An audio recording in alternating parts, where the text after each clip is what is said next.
Congressman, you might not have, but did you see any of the debate last night? I saw a little bit of it. I wasn't watching it, and then my phone started blowing up. I guess the TikTok question referenced my op-ed on TikTok last week.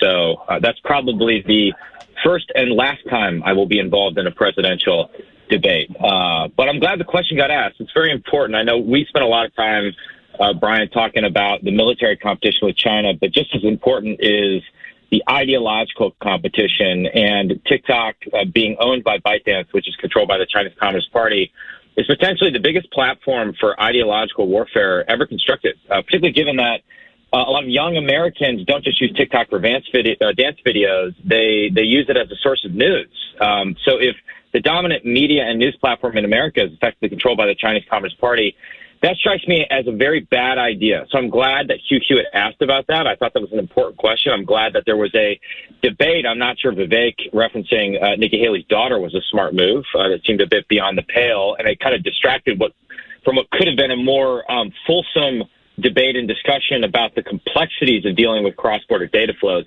But nonetheless, I was glad it got asked.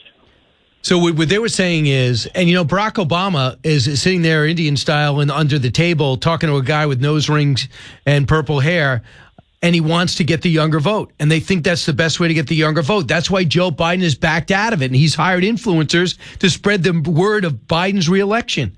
So, and Vivek Ramaswamy says, listen, that's what the young people are. What do you want me to do? And you got Senator Rand Paul saying we should be a free, open market. What do you say to those people? We can be a free, open market while still ensuring that a hostile foreign government, our foremost geopolitical adversary, doesn't control the dominant media platform in America. As I said before, it would be as if at the height of the Cuban Missile Crisis in 1962, we allowed the KGB and Pravda to buy ABC, NBC, the Chicago Tribune, the New York Times, and that probably understates the stupidity of the problem. My Democratic colleague, Richie Torres from New York, and I were on Fox earlier this week, and Richie said that this would be such a disaster that historians would look back as a suicidal effort. So we have to take action. The fact that the Commerce Secretary went out there and said we can't do this because we're going to offend younger voters is absurd to me. We have to take the national security concerns seriously. So either a ban or a forced sale to an American company that has control of the algorithm. And if we have a forced sale, American investors could still make money. Everybody would win out while alleviating national security concerns. Strikes me as the best possible outcome. We're going to be pushing that in the House of Representatives, and hopefully we can convince our colleagues. So if you're comfortable with China controlling what the next generation calls news, keep TikTok on. And I was hope the American, Silicon Valley would come up with a better alternative.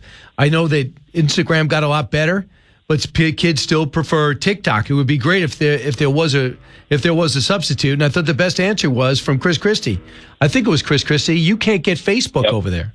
So if you can't get Facebook and Twitter over there, why are we letting them get TikTok over here? Exactly. It's a matter of basic reciprocity, right? The other phenomenon, which makes no sense, is the CCP wolf warrior diplomats, all their propagandists, their communist apparatchiks, are all over Twitter. They're all over YouTube. They're all over our social media platforms spreading dangerous anti-American propaganda designed to pit Americans against Americans, designed to distract from things like the origins of COVID. Remember, they blamed, the American labs like Fort Detrick for the outbreak of the virus.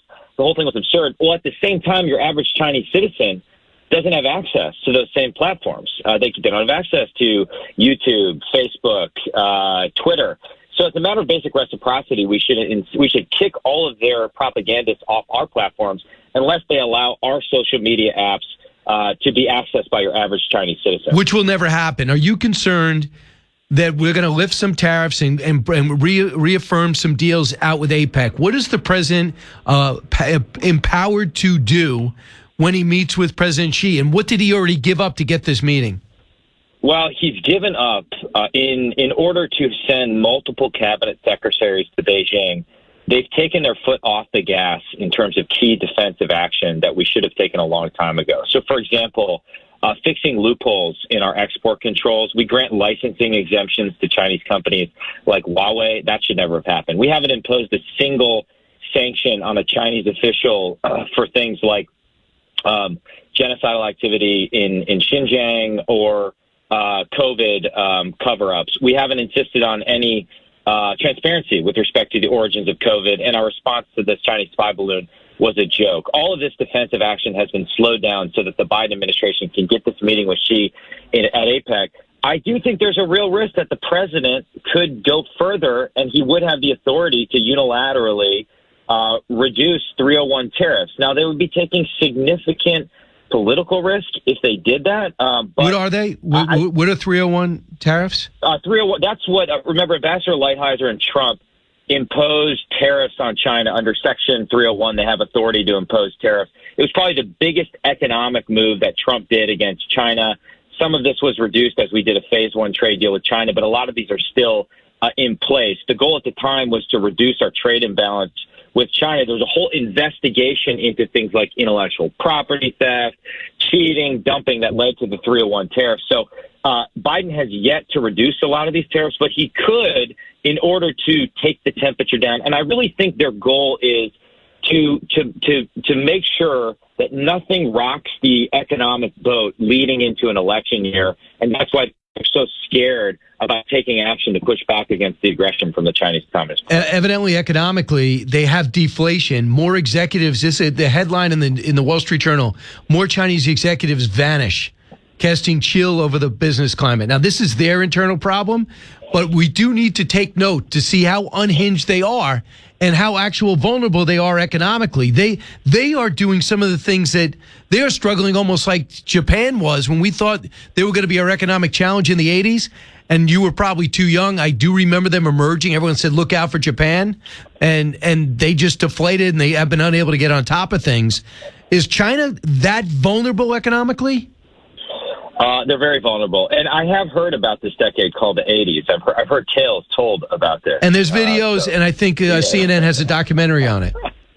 That's right. And a great movie called Top Gun and a great remake that just came out. So I heard. I'm a fan of the 80s. Thank you for that. Yeah. I think they're very vulnerable economically and then really vulnerable demographically. I mean, they have a demographic buzzsaw in the early 2030s. And my hypothesis is that this is going to make them more aggressive in this decade, which is why it's absurd that when Biden was in Vietnam, he went out there and said, well, because China's facing economic difficulties right now, they got a real estate problem, they got a lot of other economic problems, they're less likely to do something like invade Taiwan. You know, the opposite could be true, Brian. As they confront domestic economic problems, they could get more aggressive abroad. And for the president to say that, I thought was very irresponsible. It's not serious. And we have to start planning for that worst-case scenario. They have legions of unemployed youth who have no interest. They're now pressuring college presidents to get jobs for their graduates or else. I mean, can you believe? I mean, this is what happens with a dictatorial government. It's impossible to have somewhat of a hybrid, which they've been kind of functioning as.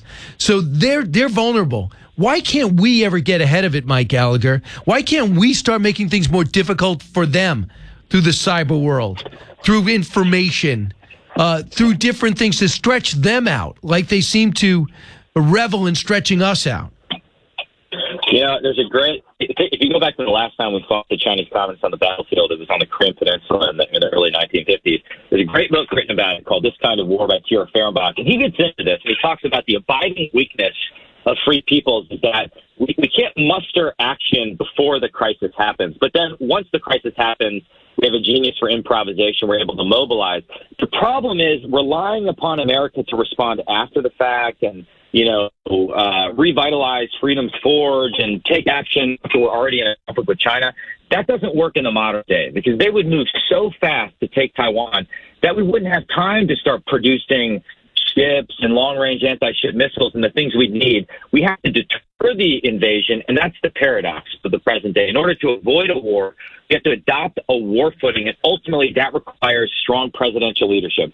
I hate to admit that as a member of the legislative branch that we're dependent on the executive, but without a president forcing the Defense Department to get its butt in gear and break through the bureaucracy, it simply isn't going to happen. So over 40 attacks since October 17th on our guys in Iraq and Syria. We've had 2 hits on them in Syria. And we have at least 40 people with TBI and other injuries that we don't know the details on. I also got emails from people saying that Kuwait's getting rocketed. We've got 45,000 people in the region. As a Marine, what should don't we expect more from the Pentagon and from the president to watch our back and let us do something besides duck and hope missile defense works or an attack drone malfunctions? We absolutely should expect more. We have to restore deterrence, and it's not there right now. And it's because every time we get hit, we respond to pinprick strike. In the Middle East, it doesn't operate that way. In order to restore deterrence, you have to at least respond in kind or escalate, because strength and hard power is the only language. And so, if a single hair on the head of an American service member, I think it's fair game to go after the Iranian proxies or the IRGC Quds Force operatives that did. And right now, I just don't think this Pentagon or the White House has the intestinal fortitude to do that. And more to the point, the Secretary of Defense went out there after we struck some sites in Syria and said, well, this has nothing to do with what's happening in Israel with Hamas. Well, that's absurd, because obviously Hamas and Iran are intimately linked. And if you don't understand that Iran is the long pole in the tent, it's the primary threat in the region, and build a regional strategy around countering that threat, you're simply not going to have any semblance of stability in that region. Although they're very comfortable telling us stuff that they know are untrue. And which is kind of insulting the general public and saying that. And there's also the South China Sea that, just to go back to China for a second, little by little, they're putting a stranglehold on it. They're harassing the Philippine ships. They're trying to block out Australia. They're trying to, little by little, just take over the South China Sea so we won't be able to maybe come between Taiwan and the mainland. Yeah, the deterrence, the cross-strait deterrent problem in Taiwan, I fear it's getting much worse. Notwithstanding some things we've done that are good, the AUKUS agreement is good, basing agreements with Japan is good, basing agreements with the Philippines is good. The problem is we're dealing with a military buildup in China that's unprecedented in modern history. It's the biggest peacetime military buildup at least since World War II, just on the conventional side. What they're doing on the nuclear side is crazy too, like a 10x increase in their nuclear arsenal over the last 2 decades. They obviously have the largest navy in the world, and that's actually understates the problem. They have the 3 largest navies in the world if you count their maritime militia as well as their Coast Guard. We're just not taking this threat seriously enough. We have to deter war, because deterrence may be hard, but war is hell. A conflict with China, just be incredibly destructive. If we don't get our butt in gear, we're going to be on the wrong side of this equation. If we have the right leader, the whole country could rally around a common enemy. The Democrats and Republicans, to various degrees, all see as China. It's an opportunity. I know you see that on a daily basis with your bipartisan select committee on China. Congressman Mike Gallagher, thanks so much. Thank you, sir.